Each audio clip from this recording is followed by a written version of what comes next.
رضی اللہ تعالی عنہ، وہ فرماتے ہیں کہ جب اللہ تعالی نے آدم علیہ السلام کو پیدا فرمایا تو وہ اللہ کی جنت میں آزادانہ پھر ٹر رہے تھے، تو وہاں ایک پتھر، بھاری پتھر جو ہے وہ دیکھا، اور پھر فرشتے بھی جمع ہو گئے اور فرشتوں نے اس کو اٹھانے کی کوشش کی، لیکن وہ فرشتوں سے نہ اٹھایا گیا۔ لیکن آدم نے اس کو اٹھانے کی کوشش کی تو پہلے گھٹنوں تک اور پھر پورا ہی اس پتھر کو جو ہے وہ اٹھا لیا۔ تو رب تعالیٰ نے فرمایا آدم اب یہ پتھر تمہارے گلے کا ہار ہے، ہمیشہ سے تم نے اس پتھر کو جو ہے وہ اٹھائے ہی رکھنا ہے، اور اسی کا نام جو ہے وہ امانت تھا، یعنی اختیارات تھے اور انسان کا مکلف ہونا تھا، اور انسان کے لیے ترقی کے راستوں کا جو ہے وہ واہ ہونا اور کھلا ہونا تھا۔ آپ جانتے ہیں کہ کوئی فرشتہ جو اللہ تعالیٰ نے اس کو مقام عطا کر دیا ہے،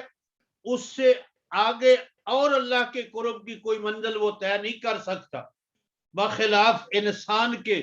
یہ اللہ کے قرب کی منزلیں زندگی بھر طے کرتا ہی رہتا ہے، اور اس کو اللہ کے قرب کی منزلیں جو ہیں وہ ملتی ہی رہتی۔ اور پھر ایک حدیث پاک جو ہے یہ بھی نقل کی گئی ہے، جناب رسول اللہ صلی اللہ تعالی علیہ وسلم نے فرمایا تفسیر خازن کے حوالے سے، ان الامانت نزلت فی جذر القلوب الرجال ثم علموا من القرآن، فرمایا یقیناً اللہ تعالی نے اس امانت کو لوگوں کے دلوں کے اندر جو ہے وہ نازل کیا، اور پھر اللہ تعالی نے اس امانت کو انسانوں کو معلوم کروانے کے لیے، اس امانت کا علم اور شعور عطا کرنے کے لیے اللہ نے قرآن اور سنت کو جو ہے وہ نازل کیا۔ اور بعض روایات میں یہ بات بھی آتی ہے کہ یہ جو امانت جس کو انسان نے اٹھایا ہے، زمین و آسمان اور پہاڑوں نے انکار کیا ہے، اللہ رب العالمین نے اس کائنات کو پیدا کرنے سے پہلے، اور وہ جو عہد میثاق ہے جس کا ذکر سورہ آراف کے اندر رب تعالیٰ نے فرمایا ہے،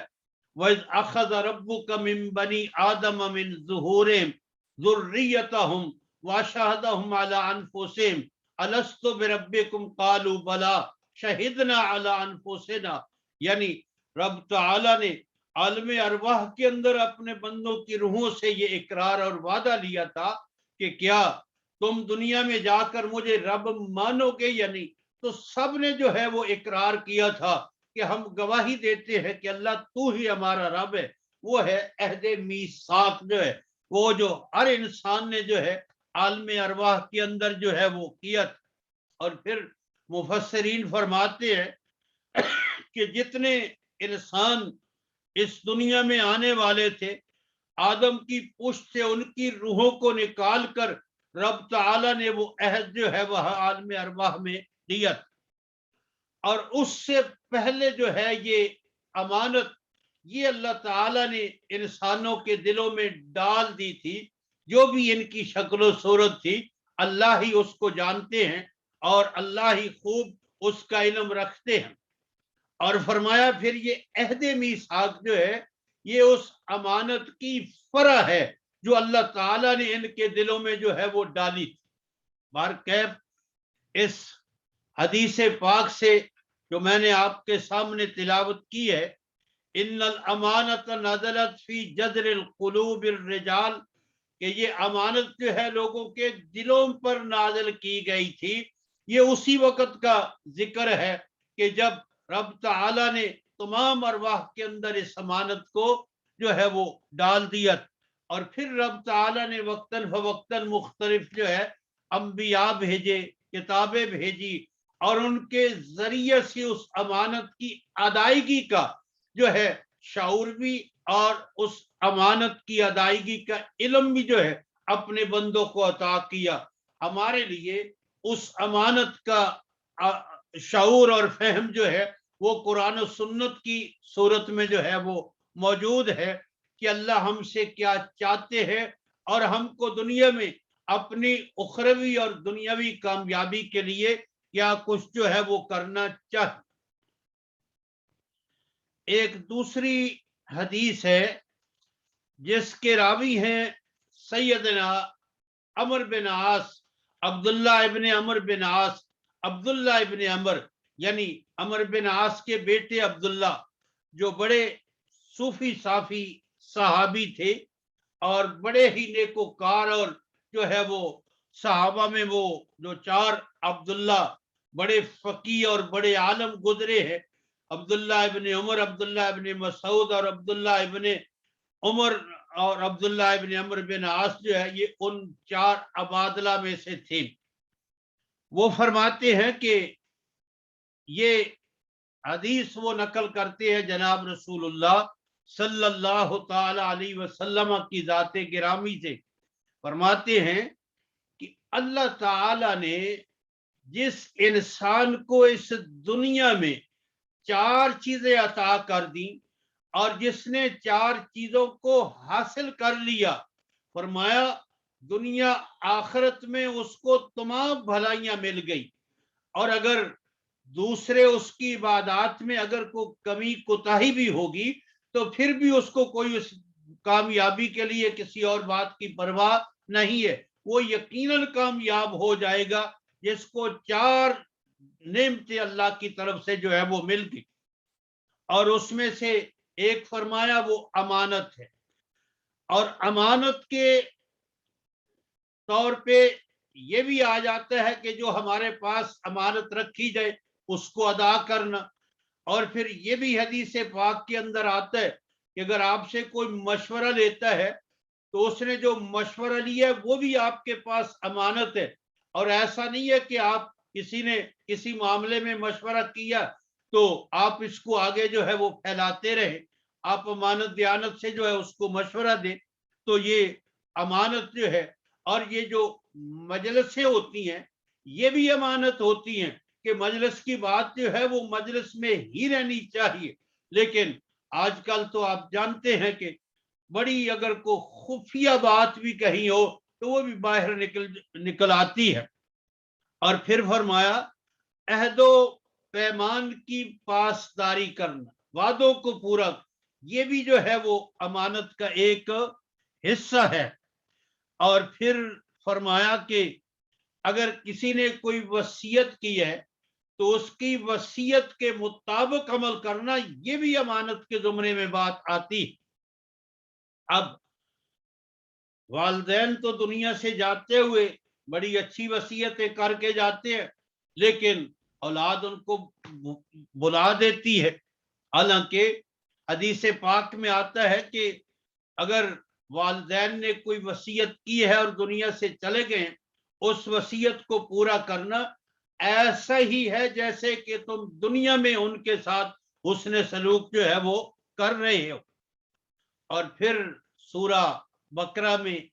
اس وصیت کا تفصیل کے ساتھ جو ہے وہ ذکر آیا ہے کہ ہر جانے والے کو وصیت کرنا یہ لازم ہے اور ضروری ہے، اور بلکہ یہ بھی حدیث پاک میں آتا ہے کہ ہر انسان کے سرانے کے نیچے اس کی وصیت لکھی ہوئی جو ہے وہ موجود ہونی چاہیے اپنے لواحقین کے لیے، اپنی اولاد کے لیے جو ہے، اور جو اس وصیت میں ہے اس پہ عمل کرنا۔ ہاں، رب تعالیٰ نے یہ فرمایا ہے کہ اگر وارثوں کے حق میں وراثت کے سلسلہ میں اگر کسی نے کچھ شریعت کے قانون کے خلاف وصیت کر دی ہے اپنی بے علمی کی وجہ سے، اس کو درست کیا جاتا ہے، لیکن اگر وصیت صحیح ہے قرآن و سنت کے مطابق پھر اس پہ عمل کرنا جو ہے یہ امانت ہے اس کی طرف سے جس کو وہ وصیت جو ہے وہ کی گئی ہے، تو یہ امانت۔ اور پھر فرمایا کہ زبان کو سچا رکھنا، ہمیشہ سچ بولنا۔ آپ جانتے ہیں کہ جناب رسول اللہ صلی اللہ تعالی علیہ وسلم سے کسی مجلس میں پوچھا گیا کہ کوئی مومن ایسا ہو سکتا ہے؟ فرمایا ہو سکتا ہے، ایسا ہو سکتا ہے، ہو سکتا ہے، ایسا ہو سکتا ہے، ہو سکتا ہے۔ تو پھر آخر میں پوچھا گیا کوئی مومن جھوٹا بھی ہو سکتا ہے؟ آپ نے فرمایا مومن ہو اور پھر جھوٹ، کوئی مومن جھوٹا نہیں ہو سکتا، وہ ہمیشہ سچ ہی بولتا ہے۔ یعنی یہ ایمان کی نشانیوں میں سے اعلیٰ قسم کی نشانی ہے کہ ہمیشہ سچ بولنا۔ اور پھر وہ مشہور حدیث ہے الکذب یہلک والصدق ینجی، سچائی ہمیشہ انسان کو نجات دیتی ہے اور جھوٹ ہمیشہ انسان کو جو ہے وہ ہلاک اور برباد کرتا ہے۔ لعنت اللہ علی الکاذبین، یہ بھی فرمایا کہ جب آدمی جھوٹ بولتے ہے تو اللہ کی رحمت سے محروم ہو جاتا ہے۔ تو یہ اگر سچ بولنے کی عادت انسان کو ہو جائے کہ میں نے ہمیشہ سچ ہی بولنا ہے، تو یہ بہت بڑی سعادت ہے اور بہت بڑا انسان کے لیے جو ہے وہ ایک امتیازی نشان ہے سچ بولنا۔ لیکن آج کے اس دور میں تو جھوٹ ہی جھوٹ ہر طرف چل رہا ہے، سچائی کا نام و نشان ہی کہیں باقی نہیں رہا۔ اللہ ماشاءاللہ کو اللہ کے بندے سچ بولنے والے بھی موجود ہیں۔ اور تیسری چیز جو ہے آپ صلی اللہ علیہ وسلم نے فرمایا، عبداللہ ابن عمر بن عاص فرماتے ہیں، وہ ہے اچھے اخلاق۔ اچھے اخلاق جو ہے یہ بہت بڑی انسان کی ایک سعادت ہے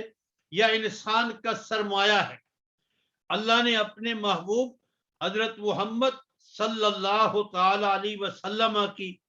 ذات گرامی کے لیے فرمایا وَإِنَّكَ لَعَلَىٰ خُلُقٍ عَظِيمٍ، اللہ نے آپ کو خلق عظیم دے کر جو ہے وہ پیدا کیا ہے، اور آپ کے اخلاق جو ہے وہی نمونہ ہے انسان کے لیے۔ آپ جانتے ہیں کہ جب پہلی وحی آپ پہ نازل ہوئی، آپ گھر تشریف لائے تو ہماری ماں ام المومنین سیدہ خدیجۃ الکبریٰ رضی اللہ تعالی عنہ نے جب آپ کی اس کیفیت کو دیکھا کہ کب کپی تاری تھی، اور پھر جو ہے یہ پہلا موقع تھا اس بوجھ کو اٹھانے کا جو اللہ تعالیٰ نے آپ کے اوپر ذمہ داری جو ہے وہ ڈالی تھی، تو اس لیے آپ آئے اور فرمایا کہ مجھے بخار سا ہو رہا ہے، مجھے کمل اڑا دو، چادر اڑا دو، زمبیلونی زمبیلونی۔ تو ہماری ماں نے جو بے ساختہ اس وقت چند کلمات کہے تھے، علماء لکھتے ہیں کہ اگر ساری زندگی پیغمبر کی سیرت کو کوئی بیان کرتا رہے تو وہ جو چند کلمات ام المومنین نے آپ کی ذات گرامی کے بارے میں فرمائے تھے ان کا مقابلہ نہیں ہو سکتا۔ بے ساختہ انہوں نے فرمایا اللہ آپ کو کبھی پریشان نہیں کرے گا، اللہ آپ کو کبھی پریشان نہیں ہونے دے گا، اللہ آپ کو کبھی نہیں ضائع ہونے دے گا۔ اور پھر فرمایا آپ تو یتیموں کی خدمت کرتے ہیں، آپ تو بیواؤں کے کام آتے ہیں، آپ تو حق کی حمایت کرتے ہیں، آپ مسافروں کی جو ہے وہ خدمت کرتے ہیں، اور آپ قرض داروں کے قرض جو ہے وہ اتارتے ہیں۔ اور یہ وہ جو اچھے اخلاق کی چند صفات تھی ہماری ماں نے ان کا ذکر کیا تھا، اور یہ اعلان نبوت کے ساتھ ہی تو اس سے بات پتہ چلتی ہے کہ یہ تمام اعلیٰ صفات آپ کی ذات گرامی کے اندر پہلے سے اعلان نبوت سے پہلے سے جو ہے وہ موجود تھیں۔ لیکن فرمایا حسن خلق، حسن خلق کا جو اعلیٰ مقام ہے نا وہ یہ ہے کہ اگر کوئی کسی کو تکلیف دیتا ہے تو وہ جواب کے اندر اس کو تکلیف نہ دے، اس کو معاف کر۔ اور پھر یہ بھی حدیث پاک میں آتا ہے کہ اگر کوئی اس سے کٹتا ہے تو وہ اس سے جڑنے کی کوشش کرے، اور اگر کوئی اس سے دور ہونے کی کوشش کرتا ہے تو وہ قریب ہونے کی کوشش کرے، اور اگر وہ اس کے ساتھ سخت مزاجی سے پیش آتا ہے تو وہ اچھے اخلاق والا نرم مزاجی کے ساتھ اس کے ساتھ پیش ہے۔ اگر کوئی اس کا حق جو ہے غصب کرتا ہے تو یہ اس کا حق جو ہے وہ دینے والا ہو جائے، یعنی اس سے کسی کو اس کے ہاتھ اور زبان سے تکلیف نہ ہو۔ اس کو اگر کوئی تکلیف دیتا ہے تو یہ انتقام نہ لے، یہ ان کو معاف کرتا رہے۔ فاعف عنہم واصفح، اللہ نے اپنے پاک نبی کو حکم دیا ہے، یہ جو آپ کے ساتھ شرارتیں کرتے ہیں، آپ کے اوپر طعن و تشنیع کرتے ہیں، میرے محبوب فاعف عنہم واصفح، آپ ان کو معاف بھی کر دے، درگزر بھی کر دے، اور ان کے حق میں آپ دعا بھی فرمائیں کہ اللہ ان کو ہدایت جو ہے وہ عطا فرما دے۔ اور چوتھی چیز جو ہے جو فرمایا وہ ہے حلال کا رزق جو ہے، یہ حلال کا رزق جو ہے یہ بھی کمال کی سعادت ہے بندہ مومن کے لیے جو ہے، اور اس سے بڑھ کر کوئی اور سعادت نہیں ہے۔ لیکن آج کل کا دور ایسا ہی کہ حلال کی تو کوئی پرواہ ہی نہیں جو ہے وہ کرتے، حالانکہ کبھی حلال کی اتنی اہمیت تھی کہ وہ آپ نے واقعہ سنا ہے کہ ایک دفعہ سیدنا صدیق اکبر رضی اللہ تعالیٰ عنہ کو بڑی بھوک لگی تھی، تو آپ کا غلام کوئی چیز لایا، اور اس سے پہلے آپ کی عادت تھی کہ اپنے اس غلام سے پوچھتے تھے کہ یہ تو کہاں سے کما کے لایا ہے، کس طرح تو نے یہ جو ہے وہ اس چیز کو حاصل کیا ہے، وہ بتا دیتا تھا میں نے محنت کی ہے، مزدوری کی ہے۔ لیکن اس طرح وہ کچھ ایسی کیفیت تھی کہ بس جو ہی وہ لایا آپ نے فوری طور پہ اس کو کھا لیا، اور بعد میں پوچھا کہ یہ کیسے، کہاں سے تو لایا ہے؟ تو غلام نے کہا میں زمانہ جاہلیت میں یہ گانے بجانے کا کام کرتا تھا، اور پھر کسی مجلس میں نے یہ کام کیا تھا، تو وہاں میری مزدوری کچھ باقی تھی، وہ اتفاق سے آدمی ملا، تو اس میرے گانے بجانے کی یہ مزدوری اس نے مجھے جو ہے وہ دے دی۔ اب جب یہ بات سنی تو آپ بے تاب ہو گئے، پریشان ہو گئے کہ اوہو، میں نے اس جو طریقہ حلال کمانے کا نہیں تھا، اس طریقے کی کمائی کو میں نے اپنے اندر ڈال لیا، اور پھر اپنے حلق میں انگلیاں ڈالی، اور پھر وہ کہہ کر کے جو ہے وہ ان کو جو ہے وہ اطمینان اور سکون جو ہے وہ حاصل ہوا۔ تو یہ حلال کی اہمیت تھی، اور آج بھی الحمدللہ بعض لوگوں کو اس کا احساس ہے، لیکن عام طور پہ جو ہے اس کا احساس ختم ہو چکا ہے حلال طیب مال کا۔ حالانکہ یہ اتنا ضروری ہے عبادات کی قبولیت کے لیے، جو جناب رسول اللہ صلی اللہ تعالی علیہ وسلم نے فرمایا کہ ایک آدمی دور دراز سے پاؤں سے ننگا، سر سے ننگا، احرام باندھے ہوئے پیدل جو ہے وہ کعبۃ اللہ کے لیے، حج کے لیے، عمرے کے لیے جا رہا ہے، اور بڑے شوق اور ذوق سے پکارتے یا ربی یا ربی یا ربی یا ربی، جواب آتا ہے تیرا یہ یا ربی کہنا قبول نہیں، تیرا یہ قدم اٹھانا کعبے کی طرف قبول نہیں، اس لیے کہ تیرا کھانا حرام کا ہے، تیرا پہننا حرام کا ہے، اور تیرا پینا جو ہے وہ حرام کا ہے۔ تو یہ ساری چیز، تو یہ چار چیزیں عبداللہ ابن عمر بن عاص رضی اللہ تعالیٰ عنہ فرماتے ہیں جس آدمی کو دنیا میں حاصل ہو گئی وہ بہت بڑا غنی ہے، بہت بڑا سرمایہ دار ہے، بہت بڑا مالدار ہے، اور وہ دنیا اور آخرت میں کامیاب ہے۔ امانت کی حفاظت کی توفیق مل گئی، اور سچ بولنے کی توفیق مل گئی، اور پھر جو ہے وہ اچھے اخلاق اپنے اندر پیدا کرنے کی ہمت اور جرت پیدا ہو گئی، اور پھر رزق حلال کھانے کی توفیق مل گئی، تو وہ کامیاب ہے۔ اس لیے میرے بھائیوں، یہ وہ امانت ہے جس کو آپ تکلیف والی امانت کہیں، خلافت والی امانت کہیں، اور پھر مکلف ہونے والی امانت کہے، اور پھر اللہ کے حکموں پہ عمل کرنا، اللہ کے منع کیے ہوئے کاموں سے اپنے آپ کو روک کر رکھنا، یہ الفاظ تو مختلف ہیں، لیکن اگر غور و فکر کیا جائے تو ان سب کا معنی اور مفہوم تقریباً ایک ہی بنتا ہے، اور جس کا نام مختصراً وہ اللہ اور اللہ کے رسول کی اطاعت ہی بنتا ہے۔ تو یہ انسان ہی کی شایان شان تھی اس کو اٹھانا، اس لیے کہ اللہ تعالیٰ نے خلیفہ بھی اسی کو بنایا تھا، اختیارات بھی اسی کو دیے تھے، چاہے جس طرح رب تعالیٰ نے اس امانت کے اٹھانے کی آگے خود وجہ جو ہے وہ بیان فرمائی ہے، انہو کان ظلوما جہولا،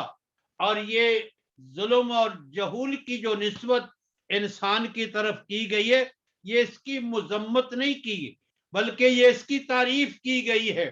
کہ اگر یہ اس امانت کا حق ادا کرتا ہے، یعنی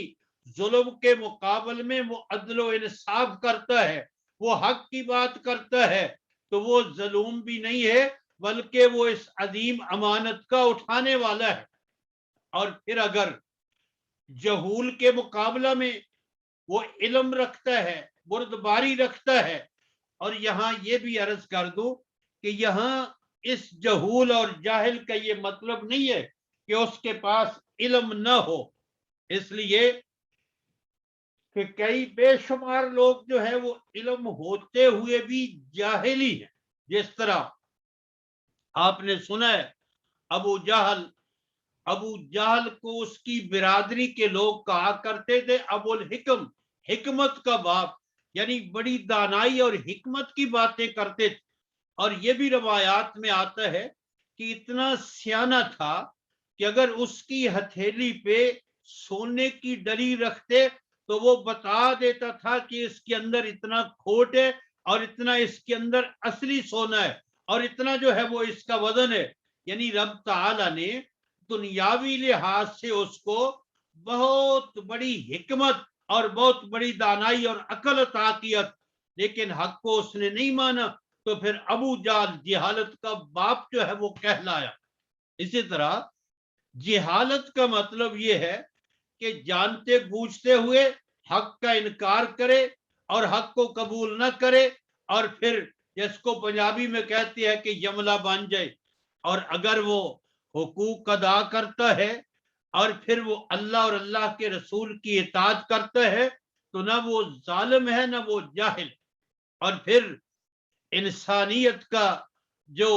فرد کامل گزرے ہے وہ ہے اللہ کے پاک پیغمبر انبیاء علیہ السلام۔ یقیناً اللہ تعالیٰ نے اس امانت کو سب سے پہلے جناب آدم علیہ السلام کو جو ہے یہ امانت اٹھوائی، پھر اس کے بعد سب سے پہلے انبیاء نے اس امانت کو اٹھایا، آخری پاک پیغمبر حضرت محمد الرسول اللہ نے اس امانت کو جو ہے وہ اٹھایا، پھر جو پیغمبروں کے ماننے والے تھے انہوں نے اپنی استطاعت کی حد تک جو ہے اس امانت کو اٹھایا، ظلم کے بجائے وہ عدل و انصاف سے کام لیتے، جس طرح خلفائے راشدین یا دوسرے اچھے حکمران یا برادری کے معاملات میں کوئی آدمی حق کی بات کرتا ہے اور حق کا جو ہے وہ ساتھ دیتا ہے، اور اسی طرح جو ہے وہ علم جو یعنی اللہ تعالیٰ نے معاملات کے بارے میں علم عطا، اس کی خلاف ورزی نہیں کرتا بلکہ اس صحیح علم کے مطابق اس کے فیصلے ہوتے ہیں، تو یہ ظلم اور جہول یہ انسان کی تعریف کی گئی ہے کہ جو اللہ تعالیٰ نے اس کو اختیار دیا ہے، چاہے تو وہ ظالم بن جائے چاہے تو وہ عادل بن جائے، اگر عادل بنتا ہے تو پھر وہ فرشتوں سے بھی آگے گزر جاتا ہے، اور پھر اللہ تعالیٰ نے اس کو علم کی صلاحیت بھی دی ہے اور جہالت بھی اس کے ساتھ ہے، اگر وہ چاہے تو اپنے اختیار سے علم اور حلم کو حاصل کر لے تو پھر وہ فرشتوں سے بھی بڑا مقام حاصل کر سکتا ہے۔ اور پھر فرمایا لِيُعَذِّبَ اللَّهُ الْمُنَافِقِينَ وَالْمُنَافِقَاتِ، یہ اللہ تعالیٰ نے جو امانت انسانوں کے، اور یہاں یہ بھی سمجھ لیں الانسان سے مراد جن سے انسان ہے، تمام انسان ہیں، اس لیے کوئی خاص انسان اس سے مراد نہیں ہے۔ فرمایا یہ امانت، یہ اختیارات، یہ تکلیف یہ خلافت کی ذمہ داری جو رب تعالی نے انسان کے سر پہ ڈالی ہے، فرمایا اس کی وجہ یہ ہے کہ اللہ تعالی منافقین مرد و منافقین عورتیں، مشرکین مرد مشرکین عورتیں، ان کو عذاب دے، اس لیے کہ وہ اس امانت کو، یعنی وہ حق کے مقابلے میں، یعنی توحید کے مقابلہ میں ظلم شرک سے جو ہے وہ کام لے، شرک میں مبتلا ہے یا شرک کا فعل کرتے ہیں، اسی طرح جو ہے وہ بجائے خدا کا خوف اس کے مقابلے میں وہ آزادانہ زندگی یا حالت کی زندگی جو ہے وہ گزارتے ہیں۔ وَيَتُوبَ اللَّهُ عَلَى الْمُؤْمِنِينَ وَالْمُؤْمِنَاتِ، اور یہ لام جو ہے نا لیعذب، یہ لیتوب اللہ، تاکہ رجوع بالرحمت کرے علیہ اللہ ایمان والے مردوں ایمان والی عورتوں پر، یعنی اگر اہل ایمان نے اس امانت کو اٹھایا ہوا ہے اور اس امانت کا اپنی استطاعت کی حد تک، یعنی اعمال صالحہ اور پھر امر و نواہی کی پابندی اور پھر اللہ کے احکام کی جو ہے وہ پابندی، جس طرح اطیع اللہ و اطیع الرسول کی وہ کر رہے ہیں، لیکن بتقاضۂ بشریت کبھی ان سے بھول کر یا خطا کی وجہ سے، سستی کی وجہ سے کوئی کوتاہی ہو جاتی ہے، تو پھر ایسا نہیں ہے کہ ایک دفعہ اللہ تعالیٰ اس کوتاہی کی وجہ سے ان کو جو ہے وہ مشرکین اور مشرکات میں شامل کر دے، لیکن اللہ اپنی رحمت سے فرماتے ہیں اس کے باوجود ان سے کوتاہی ہوئی ہے اس امانت کے تقاضوں کو پورا کرنے میں، لیکن ہیں وہ ماننے والے، تو پھر اللہ رحمت کے ساتھ رجوع فرماتا ہے، یعنی ان کو توبہ کی توفیق عطا کرتا ہے، مومن مردوں کو اور مومن عورتوں کو، اور اللہ ہے بڑا ہی بخشنے والا، بڑا ہی رحم کرنے والا۔ یہ چند گزارشات تھی جو میں نے آپ کے سامنے جو ہے ان آیات مقدسہ کے بارے میں عرض کی ہیں۔ آخر میں چند منٹ ہے، میں آپ کے سامنے ایک مفسر، ایک بزرگ نے جو مختصراً اس امانت کے بارے میں لکھا ہے، وہ انہی کی زبان، انہی کی قلم سے جو چیز آئی ہے وہ ذرا پڑھ کے سنانا چاہتا ہوں۔ اللہ تعالیٰ نے انسان کے اندر جو فطرتاً ہدایت کی قوت ودیت کی ہے وہ کسی دوسری مخلوق میں نہیں ہے، انسان ہی ایک ایسی مخلوق ہے جو بالفعل عدل و علم کے اوصاف کے ساتھ متصف نہیں، مگر اس میں عدل و علم کے ساتھ متصف ہونے کی صلاحیت بدرجہ اتم جو ہے وہ موجود ہے۔ اس بنا پر اللہ تعالیٰ نے انسان کو ہی اس امانت یعنی خلافت ارضی کا فریضہ تفویض کیا، تاکہ نفاق و بغاوت کی صورت میں اللہ کے غضب اور اطاعت و فرم برداری کی صورت میں اللہ تعالیٰ کے غفران اور رحمت کا مظہر بن سکے۔ انسان نے اس بار عظیم کی ذمہ داری تو لے لی، مگر اسے نبھایا نہیں، یہی اس کی بڑی بے باکی اور نافرمانی ہے۔ یہ بات نوع انسانی کے اکثر افراد کے لحاظ سے فرمائی گئی ہے، جنہوں نے اپنی فطرت سلیمہ یا ذمہ داری قبول کرنے کے تقاضے ٹھکرا دیے ہیں۔ یہ جو ظلم اور جہول فرمایا ہے، تو یہ مختصراً انہوں نے،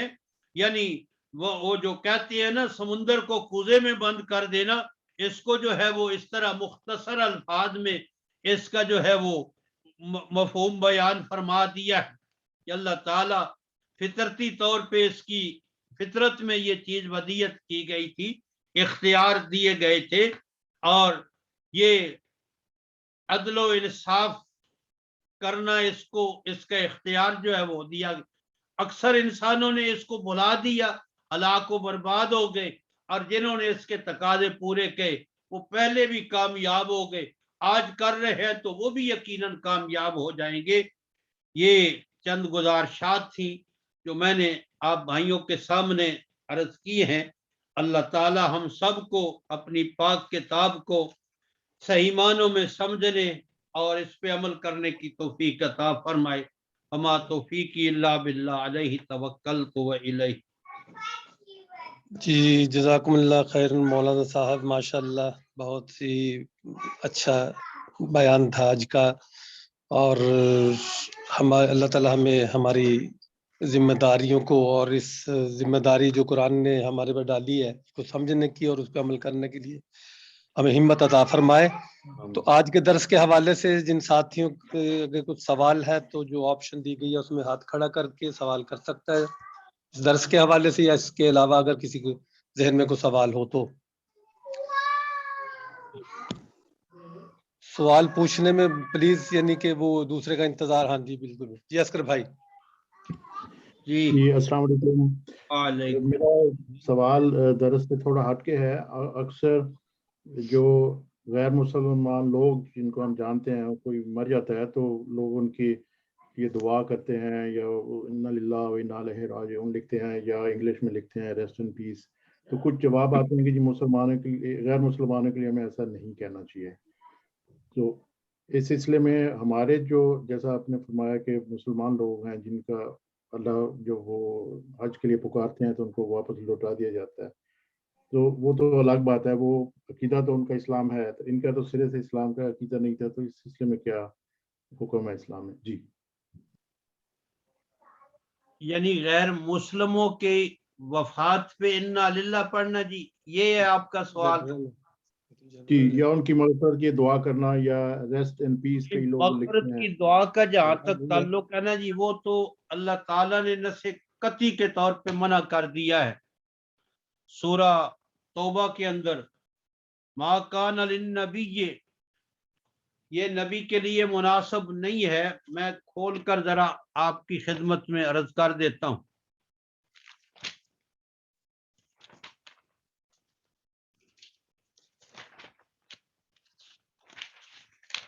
یا اللہ،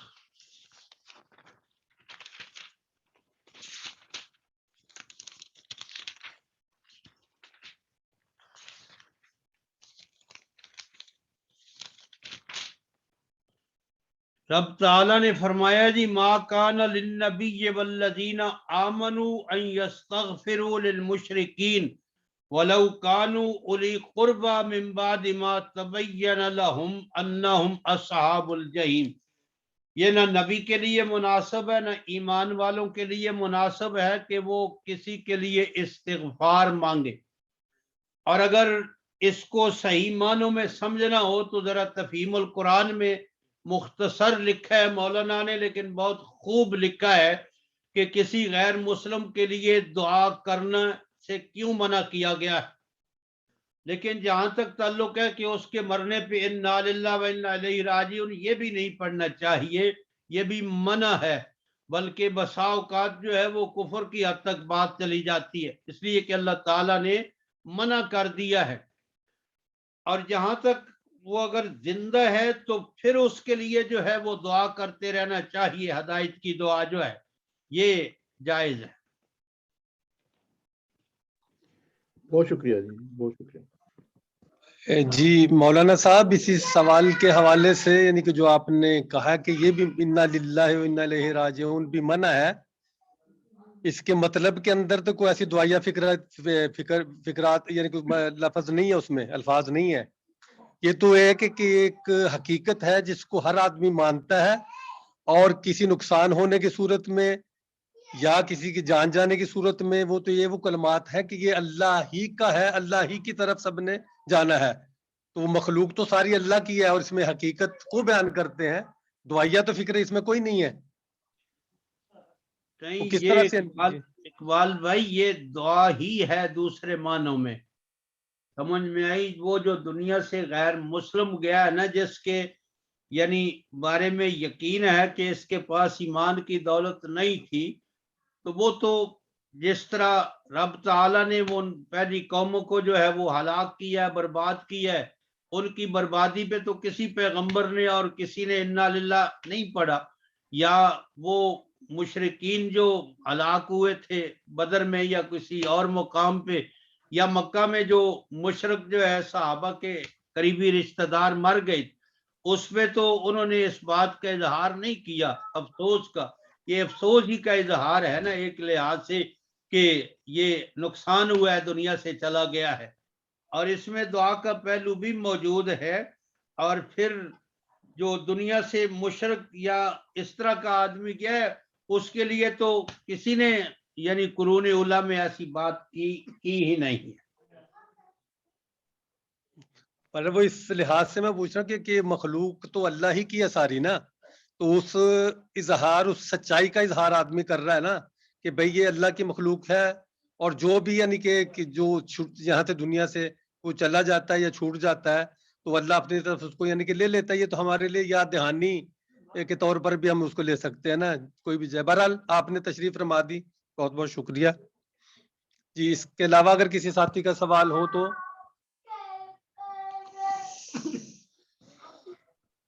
جی سوال کرنے کے سلسلے میں ذرا سوچ بچار نہ کریں, اگر کسی کا ہے پلیز تو جلدی سے پھر وہ سوال کر لیں, کیونکہ بعد میں پھر ذہن میں آتا سوال نا جی. نہیں سوچ کر کرنے دینا. اچھا چلیں اب ساتھی سوچ لیں. تو اپنا مولانا صاحب میرا ایک یہ ہے کہ جی سورۃ البینہ جو ہے جی اس کے اندر یعنی کہ شروع کے اندر ہی جو ہے کہ اہل کتاب اور مشرکین میں سے جو لوگ کافر تھے جی تو اہل کتاب کے حوالے سے یعنی کہ مسلمان بھی اہل کتاب ہے, تو جس جی طرح یعنی کہ جی اہل کتاب کی نسبت سے اس کا مطلب ہے کہ جو اہل کتاب ہم جو مسلمان ہم انہی کو لیتے ہیں, تو اس کے جی اندر سے بھی مشرکین اور کافر ہو سکتا ہے, اہل کتاب بھی ہو اور مشرک بھی ہو سکتا ہے اور کافر بھی ہو سکتا ہے. جی یہی میرا یعنی کہ ہو سکتا ہے ایسے, یعنی کہ یہی سوال ہے میرا نا کہ اگر اس کو اہل کتاب کو ہم جو قرآن کے اندر ہے مشرک بھی ہو سکتا ہے اور کافر بھی, تو اہل کتاب مسلمان بھی تو کافر اور مشرک ہو سکتا ہے, اہل کتاب بھی رہے. اقبال بھائی میں آپ کا سوال سمجھ گیا ہوں. جی یہ جو سورہ المائدہ کے اندر رب تعالیٰ نے فرمایا ہے نا کہ اہل کتاب کا ذبیحہ تمہارے لیے حلال ہے, جی ان کی عورتوں سے نکاح تمہارے لیے حلال ہے, جی وہاں کافی مفسرین نے اس بات پہ بحث کی ہے. دنیاوی لحاظ سے جو ہے ان کے احکام جو ہے ان مشرکین سے جو کسی کتاب کو مانتے ہی نہیں ہیں یا کسی نبی کو مانتے ہی نہیں ہیں وہ جی اور ہیں, لیکن ان کے احکام دنیاوی لحاظ سے جو ہے وہ اور ہیں. یہ ہمارے ہاں بھی جو مسلمان شرک میں مبتلا ہے لیکن اللہ کی کتاب کو مانتا ہے اور نبی کو مانتا ہے, تو اس کے احکام دنیاوی لحاظ سے جو ہے وہ اور ہیں. یعنی اس کا ذبیحہ اور اس کے خواتین کے ساتھ رشتہ ناتا جو ہے وہ کرنا یہ اور احکام ہے, لیکن آخرت کے لحاظ سے جو ہے وہ اور احکام ہے. اس لیے کہ آخرت کے لحاظ سے اگر کوئی ایسی بات ہوتی نا جی تو بظاہر جناب ابو طالب نے لوگ ان کے ایمان نہ ایمان میں اختلاف کرتے ہیں, لیکن اہل سنت والجماعت کا متفق جو ہے یہ یہی فیصلہ ہے کہ انہوں نے ایمان نہیں لایا تھا. وہ اِنَّکَ لَا تَهْدِی مَنْ أَحْبَبْتَ وَلَٰكِنَّ اللَّهَ یہدی, تو ان کے جو ہے دنیا سے جانے کے بعد جو ہے کسی افسوس کے اظہار کی کوئی خبر ہم کو حدیث پاک کے اندر نہیں ملتی جو ہے. اور پھر اللہ کے پاک پیغمبر جو ہے ان کے قبر پہ وہ جہاں سیدنا علی کو فرمایا جاؤ ان کو دفن کر دو, ایسے ہی جو ہے آخرت کا معاملہ اور ہے لیکن دنیا کا معاملہ جو ہے وہ اور ہے. ٹھیک, بہت بہت شکریہ جناب جی. کسی اور بھائی کا سوال؟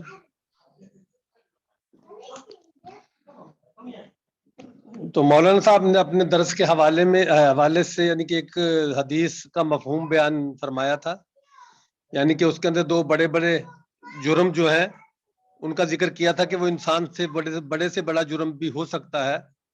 لیکن سچ کے حوالے سے کہا تھا کہ وہ سچ جو ہے وہ جھوٹ نہیں بول سکتا مومن جو ہے. صاف ظاہر ہے کہ وہ سچ اس لحاظ سے یعنی کہ وہی ایک بڑا ہتھیار ہے مسلمان کے پاس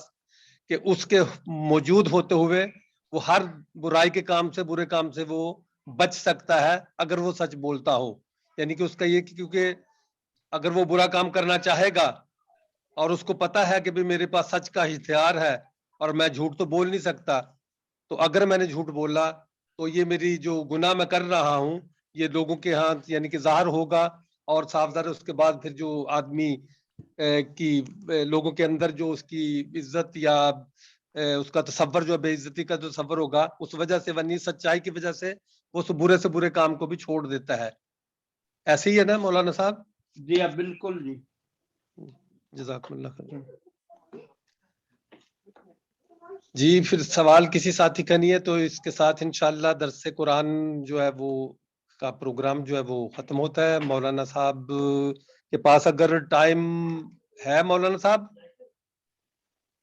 جی اب بس وہ جی فرمائیں جی کو. وہ نہیں ہے کہ آج ہمارے وہ جنید بھائی حدیث کے حوالے سے یعنی کہ وہ موجود نہیں ہے، انہوں نے معذرت کیا آج کے درس سے، تو اگر اس حدیث کے درس کو بھی یعنی کہ آپ ہی فرما دیں تو انشاءاللہ ہمارا آج کا درس جو ہے مکمل ہو جائے گا.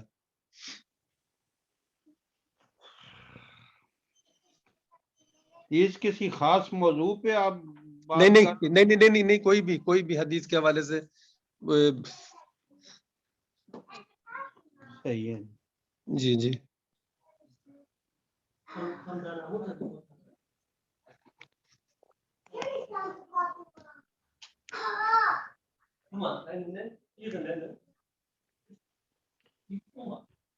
عن ابی ہریرہ رضی اللہ تعالی عنہ و ابی سعید رضی اللہ عنہ قال قال رسول اللہ صلی اللہ علیہ وسلم لا يقعد قوم يذكرون الله الا حفتهم الملائكة وغشيتهم الرحمة ونزلت عليهم السكينة وذكرهم الله في من عنده. رواه مسلم او کما قال صلی اللہ تعالی علیہ وسلم. سیدنا ابو ہریرہ اور سیدنا ابو سعید دونوں بزرگ راوی ہیں. جناب رسول اللہ صلی اللہ تعالی علیہ وسلم نے فرمایا کوئی قوم ایسی نہیں ہے جو کسی جگہ خاص کر کے اللہ کے گھر میں اکٹھے بیٹھتے ہیں اور اللہ کے گھر میں یا کسی اور گھر میں بیٹھ کر وہ اللہ کا ذکر کرتے ہیں مگر فرشتے ان کو ڈھانپ لیتے ہیں. وہ غشیتہم الرحمہ، اور اللہ کی رحمت بھی ان کو جو ہے اپنے آغوش میں جو ہے وہ لے لیتی ہے. یہ جو آپ درس قرآن کی صورت میں بیٹھتے ہیں، درس حدیث کی صورت میں بیٹھتے ہیں اور یا کسی دینی مسئلے کی غور و فکر کے لیے بیٹھتے ہیں، یہ تمام صورتیں جو ہے وہ اللہ کے ذکر میں شمار ہوتی ہیں. اور خصوصاً قرآن کا ذکر جو ہے اس کے لیے تو ایک حدیث جو ہے وہ نص قطعی کے طور پہ بھی جو ہے وہ آگے موجود ہے. تو آپ صلی اللہ علیہ وسلم نے فرمایا کہ جب مختلف قوموں سے، مختلف گھروں سے، مختلف برادریوں سے لوگ اکٹھے بیٹھتے ہیں اور اللہ کی یاد کے لیے جو ہے وہ بیٹھتے ہیں تو اللہ کے فرشتے ان کو جو ہے وہ آ کر ڈھانپ لیتے ہیں. اللہ کی رحمت بھی ان کو اپنی آغوش میں لے لیتے اور اللہ تعالیٰ ان کے دلوں پر سکینت کو جو ہے وہ نازل کرتے ہیں. یہ سکینت جو ہے نا جی، وہ کسی بزرگ سے کسی نے پوچھا تھا کہ جب بھی ہم اللہ کے ذکر کی مجلس میں جاتے ہیں تو فوری طور پہ نیند آ جاتی. یہ آپ نے بھی تجربہ کیا ہوگا، آپ خطبہ جمعہ میں بیٹھے تو نیند جو ہے فوری آ جاتی ہے، جو شاید بستر پہ بھی اس قدر جلدی نہ آتی ہو. تو انہوں نے فرمایا تھا کہ اس وقت اللہ کی طرف سے سکینت نازل ہوتی ہے نا، یہ اس کا اثر ہوتا ہے. اور فرمایا اللہ تعالیٰ ان لوگوں کا ذکر کرتے ہیں جو اللہ کے پاس یعنی اللہ کے فرشتوں میں اللہ ان کا ذکر کرتے ہیں. مسلم شریف نے اس کو جو ہے وہ روایت کیا ہے. اس طرح اللہ کے ذکر کے سلسلہ میں بے شمار جو ہے وہ احادیث موجود ہیں اور خاص کر کے ذکر لسانی جو ہے یہ بھی اس کے اندر جو ہے وہ آ جاتا ہے. ایک تو ذکر کا مفہوم عام ہے، یعنی زندگی کے ہر معاملے میں اللہ کے حکم پہ عمل کرنا یہ اللہ کا ذکر ہے. جس طرح رب تعالی نے نماز جمعہ کے لیے فرمایا فَاسْعَوْا إِلَىٰ ذِكْرِ اللَّهِ، اللہ کے ذکر کی طرف جو ہے وہ تم اہتمام کے ساتھ آؤ. تو وہاں مفسرین نے یہی لکھا ہے کہ نماز جمعہ کے لیے آپ جو تیاری غسل کرتے ہیں، وضو کرتے ہیں، اچھا لباس پہنتے ہیں اور پھر چل کر جو ہے نماز جمعہ کے لیے آتے ہیں، تو آپ کا ہر عمل جو ہے وہ اللہ کے ذکر میں جو ہے وہ شمار ہوتا ہے. لیکن ایک ذکر کی خاص قسم ہے، یعنی زبان سے اللہ کا ذکر کرنا، تو اس کی بھی بڑی فضیلت ہے. یہ ایک دوسری حدیث ہے جس کے راوی حضرت ابو ہریرہ ہے. فرماتے ہیں جناب رسول اللہ صلی اللہ تعالی علیہ وسلم نے فرمایا، ان اللہ تعالی یقول انا مع عبدی اذا ذکرنی وتحرکت فی شفتاہ. اللہ فرماتے ہیں کہ میں اپنے بندے کے ساتھ ہوں جب وہ میرا ذکر کر رہا ہوتا ہے اور اس کے دونوں ہونٹ جو ہے وہ ہل رہے ہوتے ہیں، یعنی وہ قرآن کی تلاوت کر رہا ہو، تسبیح پڑھ رہا ہو، یعنی اللہ کی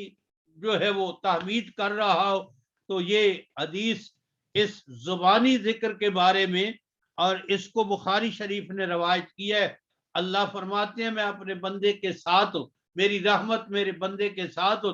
جب تک اس کے ہونٹ میرے ذکر میری یاد میں ہلتے رہتے ہیں. تو یہ ذکر کے جو ہے وہ بہت سی فضائل ہیں، اور اس باب کو جو ہے وہ دوسرے حدیث بھی بہت ضروری ہے، لیکن ذکر کا باب جو ہے آپ اس کو اگر اپنی درس حدیث میں شروع کریں تو یہ زیادہ ہی مفید ہوگا. اس لیے کہ عام طور پہ آج ہم ذکر سے بہت جو ہے وہ سستی اور کاہلی کا جو ہے وہ شکار ہیں. اللہ تعالی ہم سب کو اپنے ذکر سے ہما وقت جو ہے مصروف رہنے کی توفیق عطا فرمائے. وما توفیقی الا باللہ علیہ توکلت. آمین ثم آمین.